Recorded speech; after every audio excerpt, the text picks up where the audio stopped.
देखेंगे use to का use कैसे करना है। यूज टू हम तब यूज करते हैं जब किसी पास्ट की बात हम किया करते थे लेकिन प्रेजेंट में वो हम बातें नहीं करते। मतलब जिस तरह से मैं बोल सकती हूँ कि मैं स्कूल में साइकिल से जाया करती थी, मैं स्कूल डेज में डांस में पार्टिसिपेट किया करती थी, बचपन में बहुत चॉकलेट्स खाया करती थी, हम बचपन में झगड़ा किया करते थे। ओके, तो इस तरह से बहुत सारे सेंटेंसेस बनाने के लिए जो बातें हम किया करते थे लेकिन अभी नहीं करते हैं, ऐसी बातें बोलने के लिए हम यूज टू का यूज करते हैं। यूज टू के बाद हमेशा V1 आएगा। ओके, सो यूज टू के बाद हमेशा वर्ब का फर्स्ट फॉर्म आएगा। तो अभी देखेंगे किस तरह से हम सेंटेंसेस बना सकते हैं। So I used to swim in the river when I was in hometown. जब मैं गांव में थी तब मैं नदी में तैरा करती थी। Okay? So she used to eat lots of chocolates in her childhood. बचपन में वो बहुत चॉकलेट खाया करती थी लेकिन प्रेजेंट में वो एक्शन नहीं है, तो ही हम used to के बाद V1 का यूज करते हैं। Third sentence, I used to drink tea many times in a day few months before. कुछ महीने पहले मैं दिन में बहुत बार चाय लिया करती थी, तो ये आदत मेरी थी, अभी प्रेजेंट में नहीं है। My brother used to fight with me when we were kids. जब हमारे बचपन में या फिर जब हम बच्चे थे तो मेरा भाई मुझसे झगड़ा किया करता था। Last one, I used to participate in dance competition when I was in school. जब मैं स्कूल में थी तो मैं डांस में पार्टिसिपेट किया करती थी। ओके, तो ऐसी बहुत सी आदतें जो है हम पास्ट की हैबिचुअल एक्शंस बोल सकते हैं या फिर पास्ट डिसकंटिन्यूड हैबिट हम बोल सकते हैं जो हम किया करते थे लेकिन अभी नहीं करते हैं। ऐसे एक्शंस बताने के लिए हम यूज टू का यूज करते हैं। आप भी सेंटेंसेस लिख के देखना, लेकिन इसके बाद हमेशा ध्यान रखना कि यूज टू के बाद हमेशा हमें वर्ब का फर्स्ट फॉर्म यूज करना है। और हम यहाँ पे पास्ट टाइम भी जैसे शो कर रहे हैं कि when I was in hometown, जब मैं होम टाउन में थी, इन हर चाइल्डहुड वो उसके बचपन में, फ्यू मंथ्स बिफोर मतलब कुछ महीने पहले, when we were kids जब हम बच्चे थे, when I was in school जब मैं स्कूल में थी।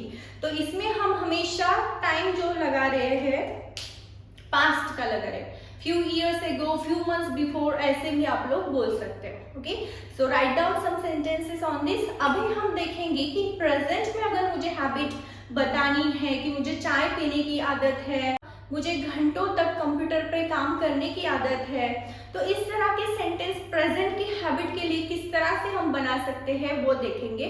तब तक आप यूज टू प्लस V1 के सेंटेंसेस बना के देखिए। ओके,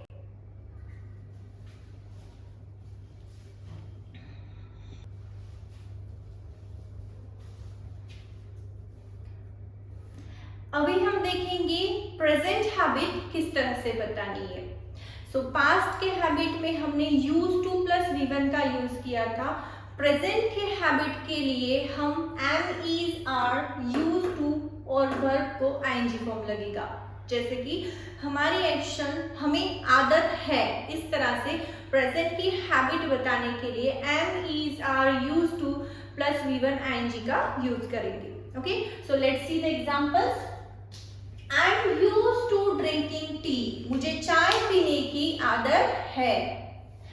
और यहाँ पे पास्ट में सेंटेंस था तो किस तरह से हमने बोला था, I used to drink tea few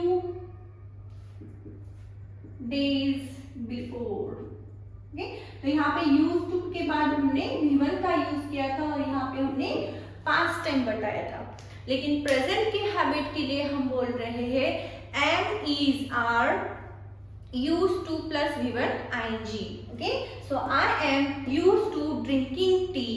मुझे चाय पीने की आदत है। दूसरा sentence, She is used to working on computer for 10 hours continuously. उसे 10 घंटे तक कंटिन्यूसली कंप्यूटर पे काम करने की आदत है। ठीक है। Third example, I am used to the cold weather in winter. अभी यहाँ जहाँ हमें जरूरत नहीं है वहां पे यूज नहीं किया तो भी चलेगा, वर्ब का फॉर्म। ओके, तो जहाँ पे लेकिन वर्ब का फॉर्म हम लगा रहे हैं वहां पे हमें आईएनजी फॉर्म कंपलसरी यूज करना है। I am use to the cold weather in winter. मुझे विंटर में ठंडे वेदर की आदत है। He is used to speaking in front of large audience. उसे लार्ज ऑडियंस के सामने बोलने की आदत है। My brother is used to studying late night for exam. मेरे भाई को रात देर तक एग्जाम के लिए पढ़ने की आदत है।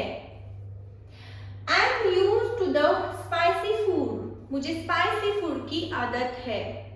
तो इस तरह से आप प्रेजेंट के हैबिट के लिए सेंटेंसेस बना सकते हैं। कंपलसरी हमें वहां पे am, is, are, use to plus V1 ING का यूज करना है। अगर आपने वहां पे वर्ब यूज नहीं किया तो डायरेक्टली आप ऑब्जेक्ट का प्रयोग कर सकते हैं। तो चलिए आप भी सेंटेंसेस बना के देखिए। इसके बाद हम देखेंगे कि फ्यूचर में अगर हम बोलते हैं जैसे तुम्हें आदत हो जाएगी, तो इस तरह के सेंटेंस को किस तरह से बोलना है ये हम देखेंगे।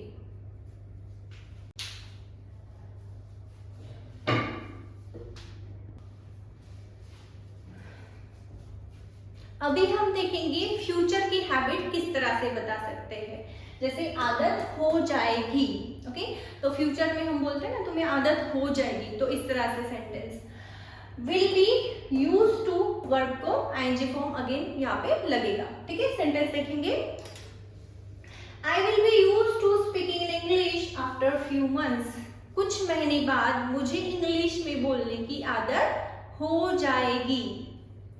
She will be used to working on computer after some days. कुछ दिनों बाद उसे कंप्यूटर पे काम करने की आदत हो जाएगी। I will be used to the cold weather in winter. मुझे विंटर में ठंडे वेदर की आदत हो जाएगी। He will be used to speaking in front of large audience. उसे large audience के सामने बोलने की आदत हो जाएगी। My brother will be used to climate after living in Delhi. मेरे भाई को दिल्ली में रहने के बाद वहाँ के क्लाइमेट की आदत हो जाएगी। तो जब फ्यूचर की आदत की बात हो तब हम यूज करेंगे विल बी और यूज टू, उसके बाद वर्ब को आईएनजी फॉर्म। ध्यान रखिए पास्ट की हैबिट के लिए यूज टू प्लस V1, उसके बाद प्रेजेंट के हैबिट के लिए am, is, are, use to और वर्ब को आईएनजी फॉर्म लगेगा। फ्यूचर के हैबिट के लिए विल बी, यूज टू और वर्ब को आईएनजी फॉर्म लगेगा। तो इस तरह के सेंटेंसेस बना के देखिए। कुछ भी आपको लगेगा तो मुझे कमेंट करके बताइए। Thank you.